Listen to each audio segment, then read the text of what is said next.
I'm a Puerto Rican. Is that okay?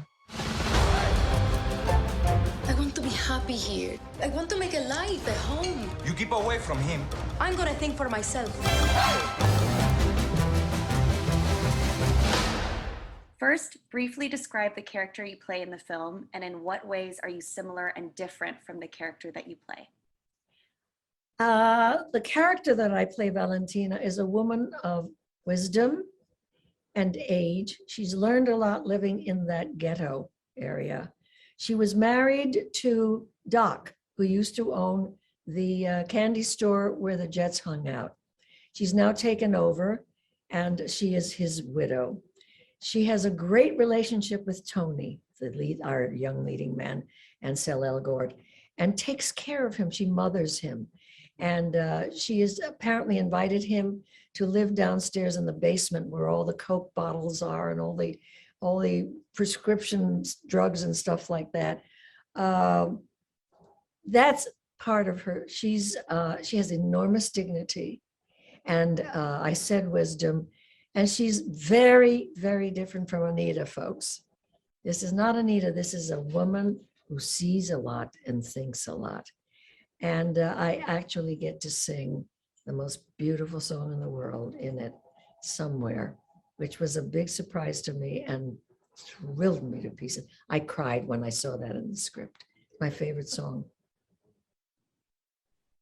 Please talk about some of the specific things you contributed as an executive producer on the film. Oh, lots of things, because I contributed a lot because that was my role as executive producer.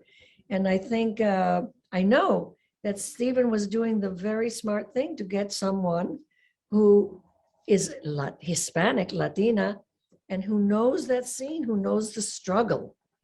That was very important to him. We talked a great deal about that.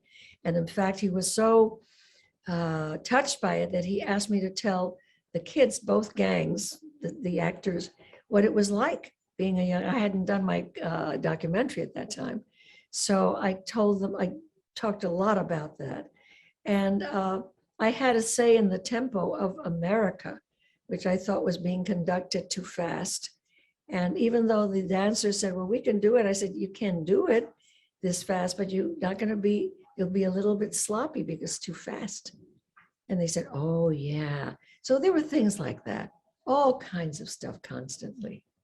And I danced with them just for the hell of it. It's a miracle I didn't break a knee or something.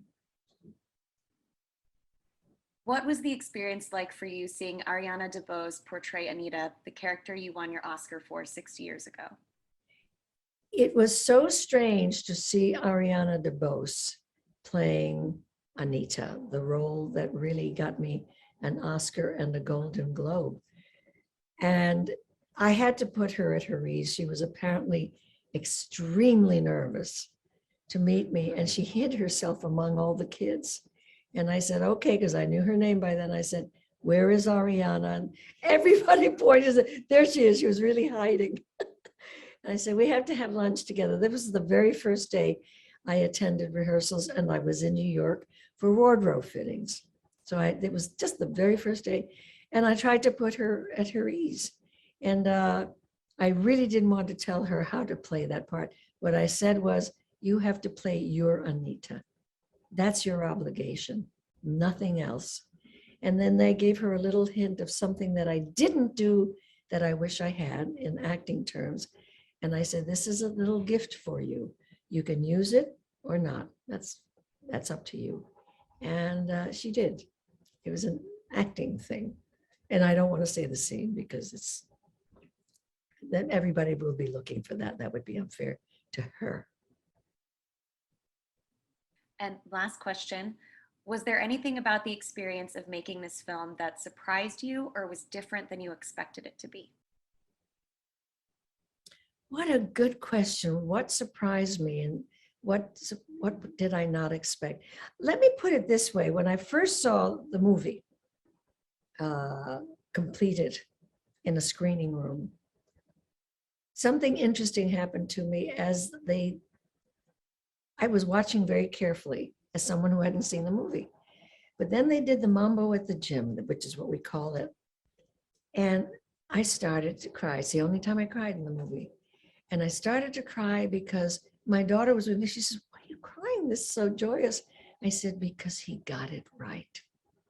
Stephen got it right. The angles he was using, he loves to use cranes." And I said, he just knew what was needed for that scene. And that told me everything I needed to know about how the film was going to go. It was sheer bliss. Oh, sheer bliss. With him in the on the floor with his little viewfinder and a little stub of a cigar that he never smoked. And what do you think of this shot, Rita? And I say, "Oh, Stephen, that's gorgeous." He was like a child. And as he says, he continues to say, he's never enjoyed anything quite as much in terms of joy and joyfulness as this film. And he didn't want it to be over either, because when I asked him to let me have as a gift the clapper, I said, "Can I do the clapper for the very, very, very last scene?" And he said, "Yes." And we went 14 takes, and I was doing the clapper, take 2, take 3, take 4, and running out of the scene. And now he tells me yesterday that was on purpose because he didn't want it to be over. And because I was enjoying doing that so much. Dance. If you can fight in America. If you can fight in America. Rated PG-13.